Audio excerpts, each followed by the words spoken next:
తాకట్టులో ఉన్న బంగారాన్ని విడిపించి ఆ రోజు ఆన్లైన్ ధరకే కొంటుంది కొమ్మూరి గోల్డ్. చాలా సంతోషం. మహానాడులో మీ అందరిని చూసే అవకాశం కలిగింది. నాకు ఒక్కటి గుర్తుకొస్తుంది.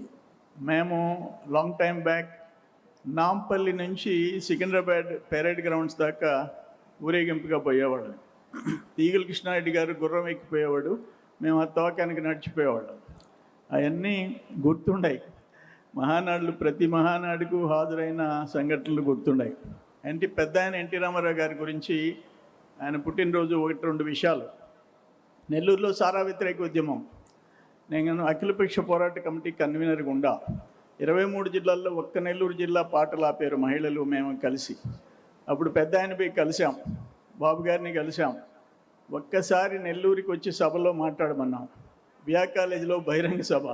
రావటం ఒకటే మాట చెప్పాడు, మేము అధికారంలోకి వచ్చిన వెంటనే సారా నిషేధం ఒక్కటే కాదు, సంపూర్ణ మద్యపానం నిషేధం చేసి పారేస్తాను అన్నాడు. దెబ్బతో కూడా 2 నెలల్లో సారా నిషేధం కాంగ్రెస్ ప్రభుత్వం నిషేధించిన సంఘటన అందరికీ గుర్తుంది. రెండవది ఒక్క ఇన్సిడెంట్, 94లో కాంగ్రెస్ గవర్నమెంట్ జీవీకే బీబీఐ 2200 ఎకరాలకి 35,000 ఎకరా కాంపెన్సేషన్ ఫిక్స్ చేశారు. అప్పుడు నేను 2 బస్సులు వేసుకొని రైతులను తీసుకెళ్ళా. పెద్ద ఆయన తిరిగిపోయి ఇట్లా అన్యాయం జరిగిందన్న. వెంటనే బాబు గారు finance and revenue minister and ఇంకో సెక్రటరీని పిలిచారు. బ్రదర్ చెప్పేది న్యాయంగా ఉంది, పరిష్కారం చేయండి అన్నాడు. బాబు గారు అసెంబ్లీలో ఆయన ఆఫీస్లో పిలిచాడు, చేంబర్లో. 24 అవర్స్లో డబుల్ కాంపెన్సేషన్ చేసి పంపించిన రోజులు ఇంకా గుర్తుండాయని చెప్పేసి మీ అందరికి నేను మనవి చేస్తుంటా. ఈరోజు చాలా పెద్ద సబ్జెక్టులు ఇచ్చారు, 10 మినిట్సే ఇచ్చారు, గంట కొట్టుకోకమ్మా. దీంట్లో ప్రధానంగా రహదారుల అభివృద్ధి ఇప్పుడు స్క్రీన్ మీద కూడా చూపించారు. నేనేమంటానంటే లాస్ట్ గవర్నమెంట్లో ప్రధానంగా 3 శాఖలు మోతేశారు. 1 రోడ్లు భవనాలు, 2 నీటిపారుదల శాఖ, 3 వ్యవసాయ శాఖ. ఆ ప్రభుత్వం బడ్జెట్లో కేటాయించిన అమౌంట్లో 40% కూడా ఖర్చు పెట్టుకున్న శాఖలు, పెట్టని శాఖలు ఏంటంటే ఈ 3 శాఖలు. దాంట్లో రహదారులు అయితే పరిస్థితి దారుణం. 14-19 తెలుగుదేశం టైంలో 25,194 కిలోమీటర్లు వేశాం. జగన్మోహన్ రెడ్డి పాలనలో 1,800 కిలోమీటర్లు. మళ్ళీ ఈ 2 ఇయర్స్లో 5,050 కిలోమీటర్లు వేశాం. ఇట్లా చెప్పుకుంటూ పోతే బీటీ రహదారులు 22,283 కిలోమీటర్లు వేస్తే లాస్ట్ గవర్నమెంట్ పూర్తిగా నిర్లక్ష్యం చేసింది. మళ్ళీ ఇప్పుడు 2,500 కిలోమీటర్లు మనం వేయగలిగినాం. భారతమాల ప్రాజెక్ట్స్ 5 ప్రాజెక్టులు 2014 and 19 దాదాపు అవి వచ్చి 36,000 కోట్లు. వాటికి స్టేట్ గవర్నమెంట్ షేర్ కట్టినందువల్ల ఆగిపోయే పరిస్థితి లాస్ట్ గవర్నమెంట్లో వచ్చింది. మీ అందరికి నేను గుర్తు చేస్తున్నా. కేంద్ర ప్రభుత్వం ఈ గవర్నమెంట్లో, ఇప్పుడు కూటమి ప్రభుత్వంలో కేంద్ర ప్రభుత్వం ఆమోదించిన జాతీయ రహదారులు 8, ఇంపార్టెంట్ 8. మొత్తం పొడవు 1,749 కిలోమీటర్లు, వాల్యూ 81,879 కోట్లు ఈరోజు శాంక్షన్ చేయించుకునే పరిస్థితి వచ్చింది. నేనేమంటానంటే ఆ టైంలో ఎంతమంది చనిపోయినారు, యాక్సిడెంట్లో ఎంతమంది, 43,000 మంది రోడ్డు ప్రమాదాల్లో చనిపోయే పరిస్థితి జగన్ గవర్నమెంట్లో వచ్చింది. ఈరోజు గాడిన పడింది. మొత్తం రోడ్లు అయితే ఇప్పుడు అంతకుముందున్న పరిస్థితి, ఈ ఫోటోలు ఉన్నాయి ఇక్కడ.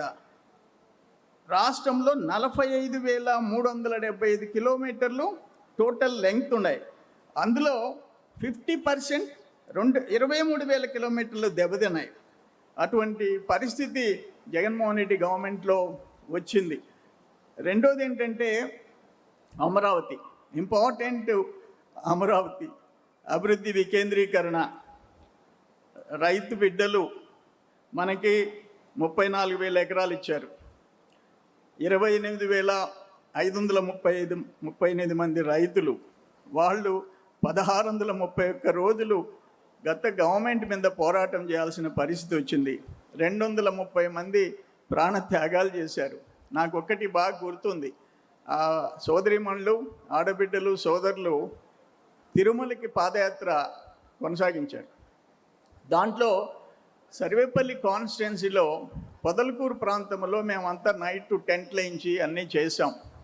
అర్ధరాత్రి పోలీసులు వచ్చి వాటిని తీసేశారు, రిమూవ్ చేసేసారు. మేమెంత అడ్డుపడినా వినలా. నెక్స్ట్ డే ఎర్రటి ఎండలో ఆ ఆడబిడ్డలు రోడ్డు మీద నిలబడుకొని, రోడ్డు మీద కూర్చొని భోజనాలు చేసే పరిస్థితి వచ్చింది. దాన్ని ఎన్ని రకాలుగా 3 రాజధానులని చెప్పి, మావిగానని చెప్పి, ఆ గన్ కల్చర్ ఇంకా అతనికి పోలే. ఈ అమరావతిని నాశనం చెయ్యాలని చెప్పేసి అతను చేసిన ప్రయత్నాలు మనం చూసాం. ఈరోజు 15,000 కోట్ల రూపాయలు కేంద్ర ప్రభుత్వం ఇచ్చి అండగా నిలబడింది. మొన్న లోక్సభలో చట్టం చేసింది. ఎదురు లేకుండా అమరావతి అనేదానికి మళ్ళీ పల్లెత్తి ఆ అపోజిషన్ పార్టీ మాట్లాడేదానికి లేకుండా మోడీ గారి ప్రభుత్వం కేంద్రంలో మనకు చట్టం చేసి ఇచ్చింది. ఈరోజు బిట్ వచ్చినా, ఎస్ఆర్ఎం వచ్చినా, బిట్స్ పిలాని వచ్చినా, అన్ని విశ్వవిద్యాలయాలు వచ్చినాయి అంటే చంద్రబాబు నాయుడు గారి కృషి, లోకేష్ బాబు గారి ఎఫర్ట్స్ అని చెప్పేసి నేను తెలియజేస్తున్నా. దేశంలో మొట్టమొదటి క్వాంటమ్ వ్యాలీ ప్రజా రాజధానిలో ఏర్పాటు చేసి భవిష్యత్తులో విజ్ఞానులను తయారు చేసే అవకాశం మన అమరావతికి వచ్చిందంటే అది చిన్న విషయం కాదని చెప్పేసి మీ అందరికీ నేను మనవి చేస్తున్నా. మూడోది ప్రాంతీయ ఆర్థిక మండళ్ళు. దాంట్లో ఉత్తరాంధ్ర ఆర్థిక మండలి విశాఖ చెన్నై ఇండస్ట్రియల్ కారిడార్ పరిధిలో విశాఖపట్నం కేంద్రంగా IT, AI, fintech, pharma, port ఆధారిత పరిశ్రమలన్నీ వచ్చే పరిస్థితి వచ్చింది. కోస్తాంధ్ర ఆర్థిక మండలిలో ఈ సేవారంగం, విద్య, ఆరోగ్యం, నాలెడ్జ్ ఎకానమీ ఇవన్నీ అమరావతికి 15,000 కోట్లు ఇవ్వటం, క్వాంటమ్ వ్యాలీ రావటం, ఇవన్నీ కోస్తాంధ్ర ఆర్థిక మండలికి అవకాశం వచ్చింది. రాయలసీమకి మనం ఎవరు ఊహించలే. రాయలసీమలో Bengaluru Chennai corridor, electronics, automobile, drone, defence ఇవన్నీ తయారీ రంగాలకు ప్రాధాన్యం. Sri city, Tirupati electronics clusters, green energy రంగంలో 150,000 కోట్ల పెట్టుబడితో దేశంలో అతిపెద్ద హబ్గా రాయలసీమ ఏర్పాటు చేయటం, వీటన్నిటిలో లోకేష్ బాబు గారి కృషి కూడా అనిర్వచనీయమని చెప్పేసి నేను మనవి చేస్తుంటా. 1,00,000 కోట్లతో ఉద్యానవన హబ్ ఏర్పాటు చేయాలని కేంద్ర రాష్ట్రాల పెట్టుబడి 60,000 కోట్లయితే ప్రైవేట్ సంస్థల పెట్టుబడి కేంద్ర రాష్ట్ర ప్రభుత్వాలు 40,000 అయితే ప్రైవేట్ సంస్థల పెట్టుబడి 60,000 కోట్లు. ఈ విధంగా రాయలసీమ ఆర్థిక మండలి ముందుకు పోయే పరిస్థితి తెచ్చుకున్నాం. ఈ కీలకమైన లక్ష్యాలు ఏంటంటే 29కి బాబు గారు ఒకటే చెప్పారు, 2029కి 20 లక్షల ఉద్యోగాలు కల్పన రావాలా, 3 ఆర్థిక మండలిలో సమతుల్య అభివృద్ధి ద్వారా, పెట్టుబడుల వికేంద్రీకరణ ద్వారా ప్రాంతీయ అసమానతలు తగ్గించుకోవాలని చెప్పి ఒక్కొక్క ప్రాంతం ఒక్కొక్క ఆర్థిక శక్తిగా పెరగాలని చెప్పేసి లక్ష్యంగా పెట్టుకున్నారు. అది మనం అందరం చూస్తున్నాం. ఇంత పెద్ద ఎత్తున 1,00,000 కోట్ల పెట్టుబడి 2 ఇయర్స్లో తేవటం బాబు గారి కృషి, అక్కడ మోడీ గారి సపోర్ట్, లోకేష్ బాబు గారి అనిర్వచనీయమైన ఆయన ఎఫర్ట్స్ ఇవన్నీ కలిసి వచ్చినాయి. ఇక్కడున్న జనసేన పార్టీ, పవన్ కళ్యాణ్ గారి అండ. అట్లే ఇంకోటి ఏంటంటే, ఒకటి ఇది ఇంపార్టెంట్ సబ్జెక్ట్, పేదల పక్కా ఇళ్ళు. ఎన్టీ రామారావు గారి సృష్టి.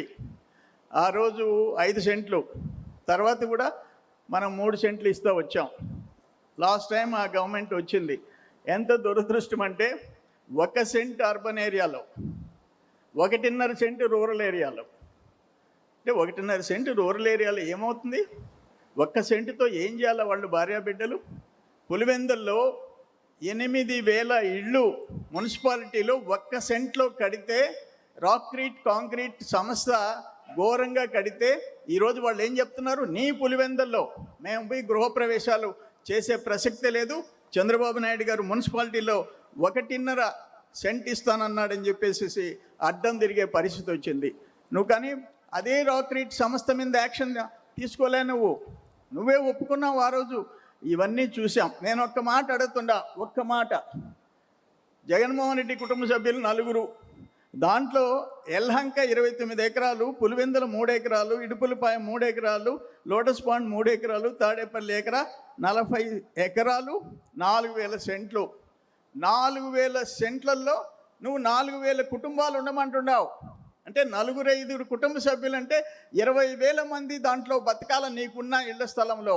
వాళ్ళకి మాత్రం 1 సెంట్ ఉండాలా? ఇది ఎక్కడ న్యాయం అని చెప్పేసి నేను అడుగుతా ఉంటా.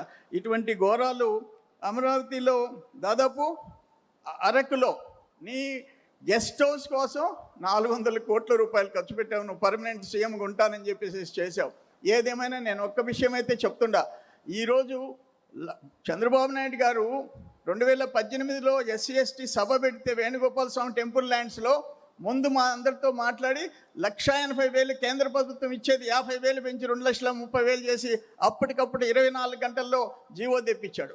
నువ్వు వచ్చేసి ఆ 50,000 కట్ చేసి నా ఎస్సీలు నా ఎస్టీలు అంటావు, 50,000 కట్ చేసి 1,80,000 రూపాయలు చేసావు. దాంట్లో 50,000-60,000 నీ మనుషులు దోచుకునే పరిస్థితి తెచ్చావు. మళ్ళీ బాబు గారు వచ్చారు, ముఖ్యమంత్రి అయినారు, పరిస్థితి అర్థం చేసుకున్నారు. 2,50,000 రూపాయలు ఇంటికి పెంచిన నాయకుడు చంద్రబాబు నాయుడు గారు అని చెప్పేసి నేను మనవి చేస్తుండా. దుర్మార్గాలు, దోపిడీలు, ఆఖరిక 1,80,000 కేంద్ర ప్రభుత్వం ఇచ్చే దాంట్లో 60,000-70,000 దోచేసుకొని ఆ ఇళ్ళు దేనికి పనికి రాకుండా చేసిన ముఖ్యమంత్రిగా పనిచేసిన వ్యక్తి ఈరోజు గొడ్డల పార్టీ అని చెప్పేసి తెలియజేసుకుంటూ, టైం లేదు, గంట కొడుతున్నారు, చాలా ఇంపార్టెంట్ సబ్జెక్ట్స్ ఉన్నాయి.